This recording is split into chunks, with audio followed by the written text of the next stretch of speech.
Het julle al, soos ek het dit al gewonder, het julle al gewonder, hoekom is ek hier?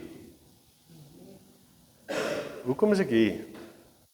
Hoekom het die Here dit so bestem dat ek in 2026 hier in Rustenburg van alle plekke moet wees? Ons almal weet die slegte dinge wat in ons dorp gebeur, in ons gemeenskap. Ek hoef nie eens daaroor uit te brei nie. Ons almal weet presies wat in hierdie dorp en hierdie land van ons in die gang is, en dan baie keer vra ons die vraag, hoekom hier? Hoekom hier?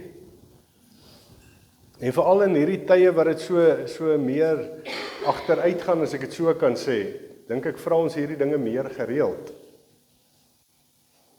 Nou hierdie week lees ek in die boek van Ester. En opnuut het ek 'n paar nuwe lesse uit hierdie boek geleer en ek wil dit met julle deel. Nou die van julle wat nie weet nie, Ester was ook Hadassa genoem in Hebreëus. En hierdie boek van Ester is eintlik 'n aardige boek. Daar word nie baie oor hierdie boek of uit hierdie boek uit gepreek nie. Dis maar meer gewoonlik vrouens. Wanneer hulle vroueoggende het of vrouekampe het, dan kom die Ester tema op of Hadassa en dan werk hulle uit hierdie boek uit. Hierdie boek is so anders as die res, dat daar deur al die eeue al vanuit die Bybel bymekaar gesit is.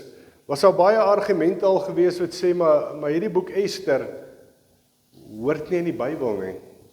Een van die argumente daarteen is dat die woord van God nie in enige vorm in hierdie boek voorkom in die ou Hebreëse geskrif nie. Hierdie boek is eintlik tjoepstil oor God. As jy gaan kyk in die Hebreëse teks, is God se naam nie een keer in hierdie boek gebruik nie. Miskien het jy hom al gelees en miskien ken jy hom goed en jy gaan vir my vra, maar wat van hoofstuk 9 vers 31? Daar word God se naam dan gebruik. Ja, die vertalers het dit ingesit. Dit was nooit in die Hebreëse teks daar gewees nie. Maar hoekom is hierdie boek, wat dan nie eers oor God praat nie, dan nou in ons Bybel? Want as jy so tussen die lyne lees in hierdie boek, dan gaan jy besef, daar's soveel wonderlike dinge in hierdie boek, en seker een van die grandste goeters wat ons uit kan leer, is dat God agter die skerms besig is om sy doel te bereik. Al word hy nie genoem nie. Hier in die agtergrond is hy besig om sy doel te bereik. En God het besluit dat hierdie boek deel moet wees van ons Bybel, en deur die leiding van die Heilige Gees het ons vandag die boek Ester in ons Bybels. En is 'n blessing boek. Julle kan hom gerus gaan lees. Die van julle wat hom nog nie, gaan werk 'n bietjie op jou eie deur.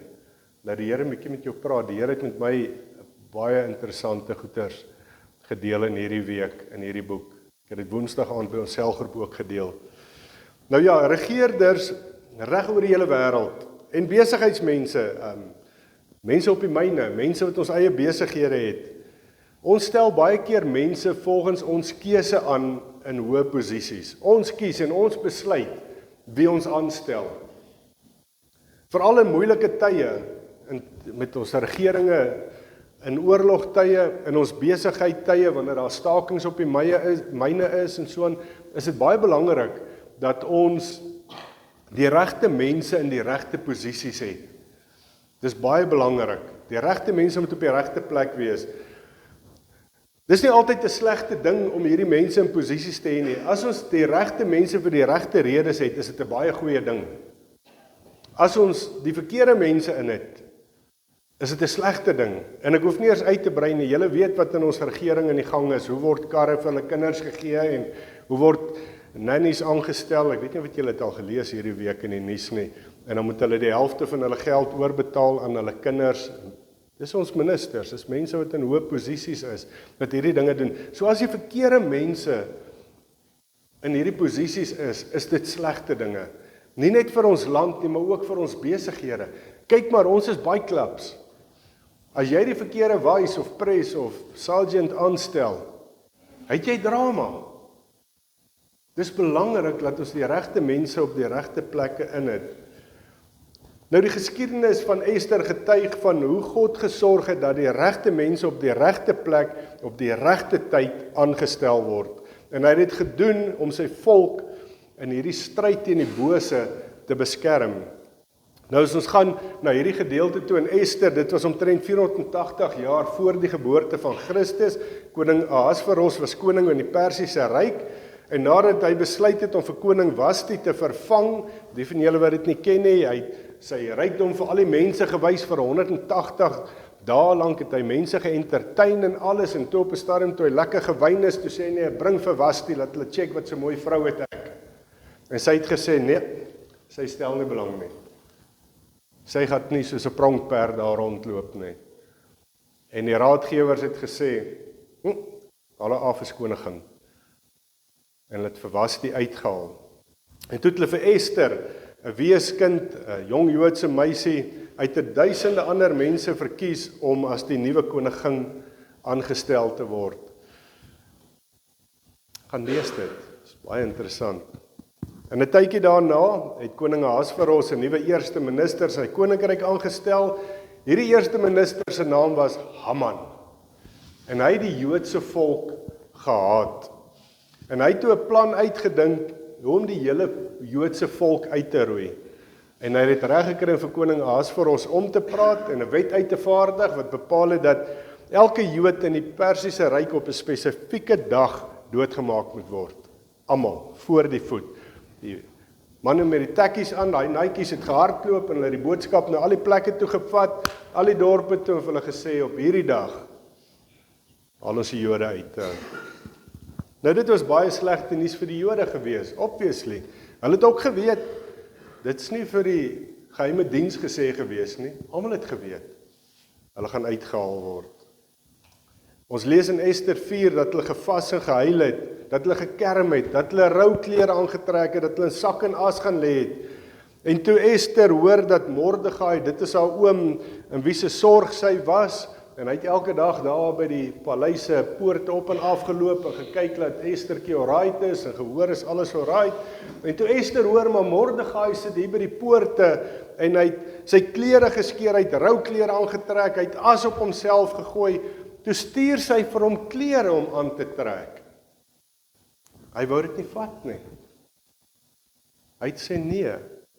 Ester het toe vir Hatak na Mordegai toe gestuur om uit te vind wat aangaan. Mordegai het vir Hatak vertel van die bevel wat uitgevaardig is, dat die Jode doodgemaak moet word. En Mordegai het toe nou deur middel van Hatak vir Ester gevra om na die koning toe te gaan en te gaan smeek vir genade vir die Jode, dat hulle nie doodgemaak word nie.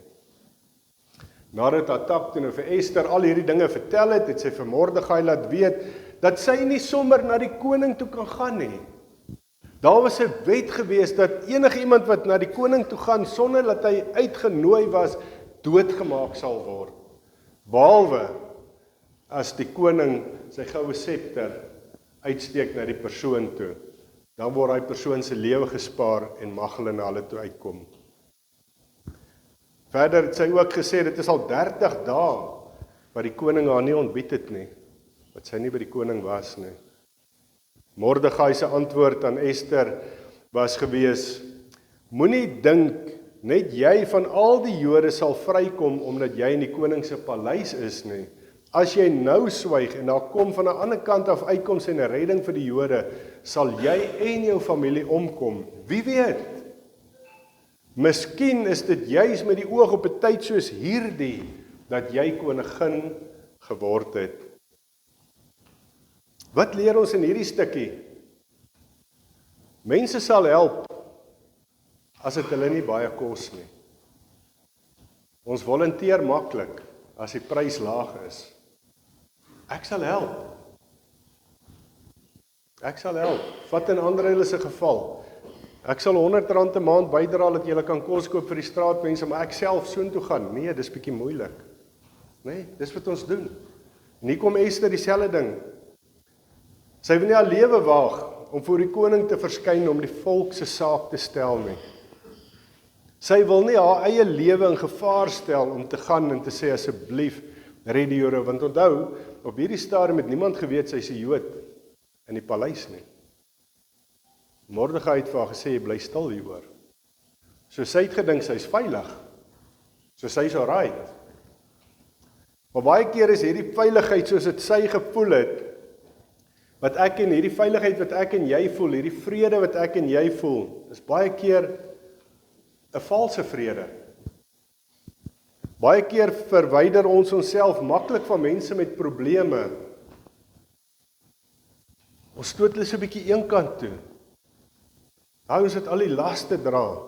Want dan dink ons nie, maar ons is veilig van die probleem. Ek is okay. Hierdie kant.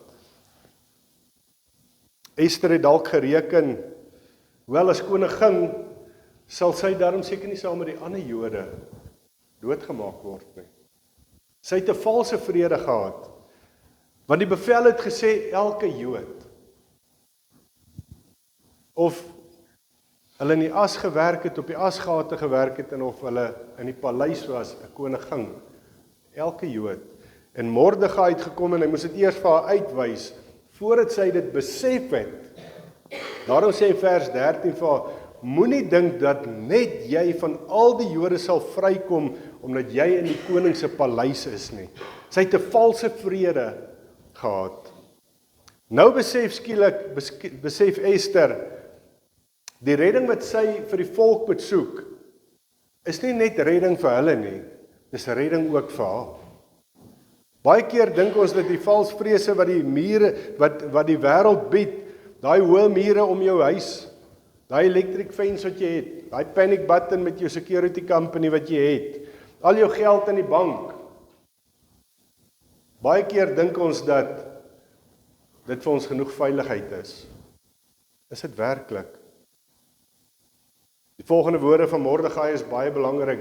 Wie weet, miskien is dit juis met die oog op 'n tyd soos hierdie, dat jy koningin geword het. En hierdie was ware woorde. Dit is so waar gewees. Die van julle wat die geskiedenis ken, weet dat Ester, nadat sy die hele volk gevas en gebid het, na die koning toe gegaan het, dat hy sy goue scepter uitgesteek het na haar toe, en dat die Jode dit reg gekry het om hulle self te kan verdedig. Want onthou, daai bevel was nie weggevat nie, want dit was 'n koninklike bevel. Hy kon dit nie net skrap nie. Maar hy het nog 'n bevel uitgereik en gesê, die Jode mag hulle self verdedig. Wat die verskil gemaak het. En hulle kon hulle self verdedig. Baie keer gaan die probleme nie net weg nie. Baie keer help die Here ons om dit te kan face, om dit te kan uitsorteer, om deur dit te kan werk.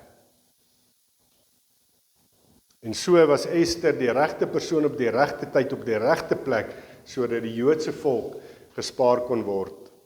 God stuur jare later ook die volmaakte redder en verlosser in Jesus Christus. Hy wat sê in Johannes 15:13, niemand het groter liefde as dit nie, dat hy sy lewe vir sy vriende aflê. Hy lê sy lewe af aan die kruis, hy oorwin die duiwel. Hy red ons van die swaard van die ewige dood wat oor ons koppe gehang het. Hy gee vir ons 'n ewige lewe. Hy gee vir ons 'n ewigheid van hoop, van liefde. Ek en jy kan sê die regte mens, Godmens, op die regte tyd, op die regte plek, sodat die wat in hom glo nie verlore kan gaan nie, maar die ewige lewe sal hê. Ons kan ook sê dit is juis met die oog op 'n tyd soos hierdie, dat Jesus Christus gekom het om te sterf. Na die hemelvaart het God sy Heilige Gees gestuur om ons te kom woon. Weereens, die regte persoon op die regte plek, op die regte tyd. Ons kan sê dit is juis met 'n oog op 'n tyd soos hierdie dat God sy Heilige Gees gestuur het. Die Heilige Gees is met die oog op die sondige verval gestuur, want die Heilige Gees is die een wat vir my en vir jou oortuig van sonde, van ongeregtigheid in ons lewens. Dis hy wat kom klop aan jou hart. Wat vir jou sê, maak jou saak reg. Dis hy wat kom klop en vir jou sê, stop met hierdie lewe waarmee jy besig is, jy's op pad hel toe. Dis met die oog op 'n tyd soos hierdie dat God vir ons sy Heilige Gees gegee het. In die oorspronklike teks word die Here se naam nie een keer in die boek Ester genoem nie. Tog is dit in die Bybel opgeneem. Die rede is dat God beheer gehad het oor die gebeure wat in die boek van Ester geskryf is. God was in beheer van dit wat gebeur het. Dit lyk dalk soms nie so nie, en mense sien dit nie altyd raak nie, maar God is altyd in beheer van die wêreldse geskiedenis. Dit wat vandag gebeur, God weet wat aangaan, God word nooit onkant gevang nie. Hierdie oorlog wat in die gang is, ek sien daar's nou 'n skietstilstand, né? Al hierdie goeters wat gebeur, die Christene wat so doodgemaak word, God weet van alles. Hy word nie onkant gevang nie. Daar's 'n doel in hierdie dinge. In die stryd teen die bose, die stryd tussen goed en kwaad, gebruik God sekere mense op sekere tye en sekere plekke. Die Satan doen dit ook. Hy gebruik ook mense op sekere tye en sekere plekke om sy bose planne te bevorder. Baie keer gebruik die Satan mense naby aan ons om ons seer te maak. Hulle besef dit nie, en ek sê nie hulle is demonies of duiwels besete nie, maar die duiwel sit net 'n gedagte of 'n begeerte of 'n iets in hulle harte, en dit kom en dit maak ons seer. Dis wie hy is, dis hoe hy werk. Dis nie maar net toevallig dat Ester koning in die Persiese ryk geword het nie. Dis nie maar net toevallig dat ek en jy kinders van God geword het nie. Dis nie maar toevallig dat ek en jy Christene is nie. Nee, dit is eerder met die oog op 'n tyd soos hierdie, dat ek en jy Christene geword het, dat ons die Here Jesus aangeneem het as verlosser en saligmaker. Ek en jy is immers die sout van die wêreld, ons is die lig van die wêreld. Ons is hier, ons is nou in hierdie wêreld. Jy is nou daar by die myn, daar by die besigheid waar jy werk, daar waar jy beweeg, in die buurt waar jy bly, in die woonstelblok wat jy bly. Jy's met 'n tyd soos hierdie, as jy daar geplaas. Jy's in Rustenburg vir 'n spesifieke rede. Nie omdat die Here jou in die agterend van die wêreld wou laat kom bly het nie. Jy's met 'n rede in Rustenburg. Jy's met 'n rede waar jy werk. Jare terug het 'n vriend van ons, hy wou net die werk gelos het. Al wat jy hom gehoor het, van maandag tot sondag, elke dag sê, ek kan nie meer hierdie werk hanteer nie. Ek is moeg, ek kan nie. Dis vandag 20 jaar later, hy werk nog steeds daar. Maar op 'n stadium moes hy sy gedagtes swaai en besef, maar die Here wil my hier hê. Die Here wil my nie skuif nie. Wat moet ek hier doen, Here? En dis dieselfde met my en met jou. Wat moet jy doen daar waar jy bly? Of jy bly in Kashaan, of jy bly in Safari Tuin, of jy in Ooseinde bly, of jy in die Noord bly. Here, wat moet ek hier maak? Daar waar jy werk, op die myn. Meeste mense wil vandag nie meer op 'n myn werk nie. Dis nie meer soos 'n 30 jaar terug was nie. Selfs 20 jaar terug. Dis hel op aarde. Here, hoekom is ek hier? Here, wat wil U hê moet ek doen? Die Here het jou verlos, hy het my verlos, met die oog op 'n tyd soos nou. Ek en jy kan nie terugsit en onttrek nie, want ons is mos nou gered nie. Ek en jy kan nie eenkant gaan sit asof ons in 'n klooster is nie. Ek en jy kan nie soos die Amish wees en onsself onttrek van die wêreld af nie. Laat ons nie besmet kan word nie. Nee, jy's gered met 'n doel. Ek is gered met 'n doel. Ek en jy moet uit dankbaarheid omdat ons gered is, ons roeping gaan uitleef in die wêreld. En of dit nou is in 'n politieke party, of dit is in die myn, of dit is by 'n skool, waar dit ook al is, ek en jy is geroep om dit te gaan uitleef. Ons redding te gaan uitleef. Daarom is die tweede gedeelte van die woorde wat Mordegai en Ester stuur, ook nie net deel van 'n oorredingspoging nie. Wanneer Mordegai sê, wie weet, miskien is dit juis met die oog op 'n tyd soos hierdie dat jy koningin geword het, wys hy vir Ester op die roeping in haar lewe. Sy is geseën om 'n seën te wees. Ek en jy is gered en geseën. Ons is gebless om 'n blessing te wees vir ander mense? Is jy 'n blessing? Maak jy 'n verskil in ander mense se lewens? Ek en jy kan nie net die gawes van God aanvaar nie. Ons is geseën om te gaan seën, om te werk in die koninkryk op hierdie aarde. Daarom moet ek en jy God se woord met erns bestudeer. Ek en jy moet in gebed volhard. Ek het gepraat in die begin oor gebed met die voorprogram. Ons skep dit af. Ek wil nie vingers wys nie, julle weet wie van julle kom nie eers, was nog nie eers by een bid hier nie. Ons skep dit af. Ons moet volhard in gebed. Ons gawes. Ons gebruik nie ons gawes nie. Hoeveel weet nie eers wat hulle gawes is nie? Hoeveel mense doen die gawes en talente kursus? Net om niks daarmee te doen nie. Wat help het jy weet wat jou gawes is? Wat jou talente is? Hier's musikante hier. Wat se vingers skielik krom geword het. Hier's mense wat stemme het, wat stom geword het. Hoekom? Die Here het jou gebless met daai talent. Die Here het jou gebless met daai gawe.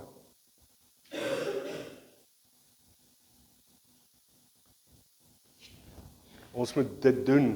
Ons moet doen wat die roeping wat God op ons lewens het. Ons moet dit doen. Ons gaan net nou nagmaal gebruik. En ek wil vra, jy wat weet wat jou gawes en talente is, wat dit laat stomp word het, wat dit laat oud word het, wat dit laat doodgaan het. Voordat ons dit gebruik, vra vir die Here om verskoning. Commit om reg te maak. En te sê, Here, ek wil my gawe bring, ek wil my talente bring, om U te verheerlik. Want wie weet, miskien is dit juis met die oog op 'n tyd soos hierdie, dat ek en jy hier is. As 'n rede hoekom jy in hierdie kerk is. Wie weet, juis met die oog op 'n tyd soos hierdie, dat jy by Uncaged Kerk is.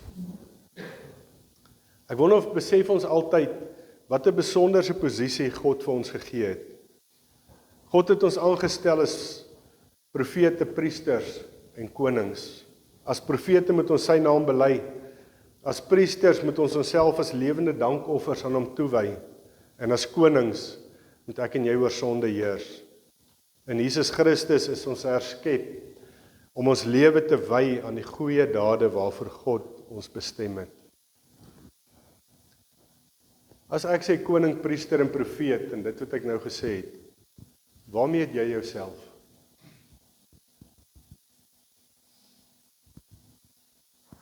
Waar is jy as priester? As profeet, as koning? Manne, in julle huise, waarmee het jy?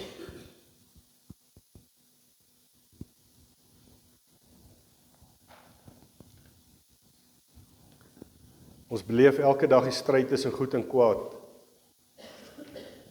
Die vraag is, waar staan jy in hierdie stryd?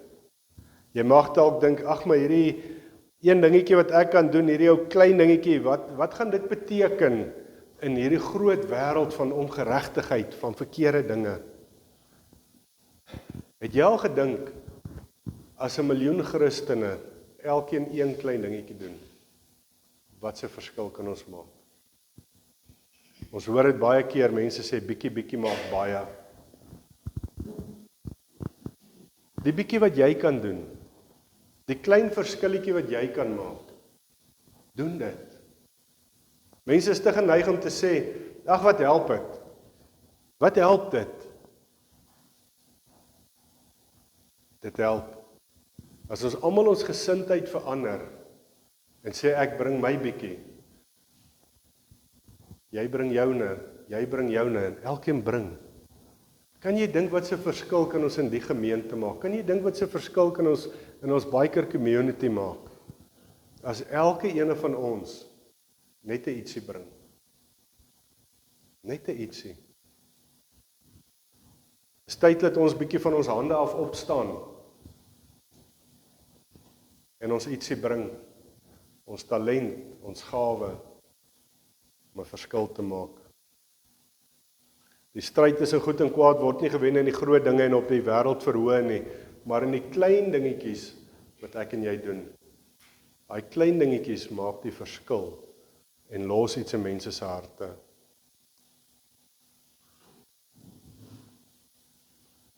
In Ester 4 vanaf vers 15 en 16 lees ons dat Ester vir Mordegai laat weet het, gaan maak al die Jode wat in Susan is bymekaar en vas ter wille van my. Julle moet 3 dae, dag en nag, niks eet en drink nie. Ek en my kamerpersoneel sal ook vas. Daarna sal ek na die koning toe gaan, al is dit teen die wet. As ek moet omkom, dan moet ek maar omkom. Ester het die kans gewaag om na die koning toe te gaan. Dis 'n groot kans. Sy kon maklik doodgemaak geword het. Maar haar timing was reg. Hulle het gebid vir dit. Hulle het gevas vir dit voordat hulle hierdie groot ding gedoen het. En dit is so, dis 'n risiko om te doen wat die Here vir my en vir jou op hierdie aarde voorgeplaas het. Daar's 'n risiko daarin om op te staan en te sê, Here, gebruik my. Daar's 'n groot risiko. Jy gaan jou vriende verloor, jy gaan familie verloor, as mense wat hulle werke verloor sal opstaan vir die Here. Daar's risiko's daaraan verbonde om vir die Here te leef. Die vraag is jy bereid om daai risiko te vat? Jou gawe, 'n simpel dingetjie, om hier voor te kom staan met 'n gitaar in jou naam te plank. Hoeveel van julle sit hier wat nie bereid is om dit te doen nie?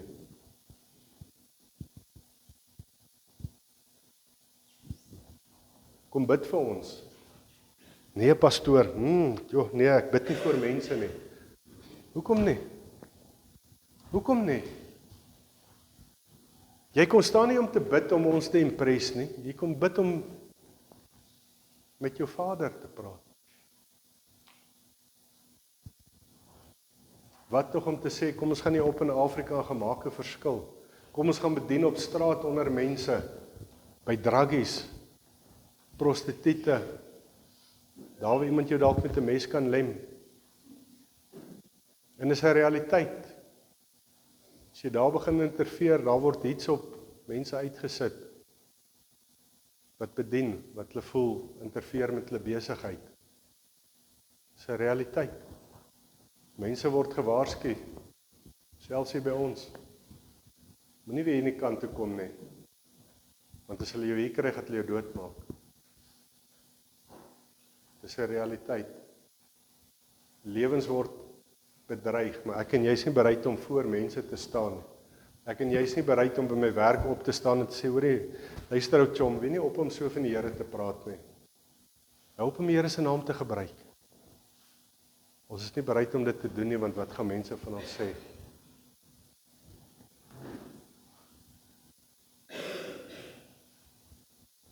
Voordat Ester na die koning toe is, het hulle eers gebid. Dit is belangrik. As jy jou missie waarvoor God jou juis hier geplaas het, wil uitvoer, moet jy bidend bly. Voordat jy iets gaan doen, bid. Here, berei harte voor, want jy gaan lees in hierdie stories en jy sien hoe die Here harte voorberei, hoe die Here vir Ahas vir ons eenhand wakker gemaak en vir hom onthou sy lewe was gespaar en hulle het gaan kyk in die annale en hulle het gesien is Mordegai wat sy lewe gespaar het en hy het die volgende oggend gevra, het ons vir Mordegai beloon? En hulle sê nee, nooit nie. Dis die Here wat so werk. Want daar kry hy guns. En so werk die Here en dis hoekom ons moet bid. Here, berei harte voor.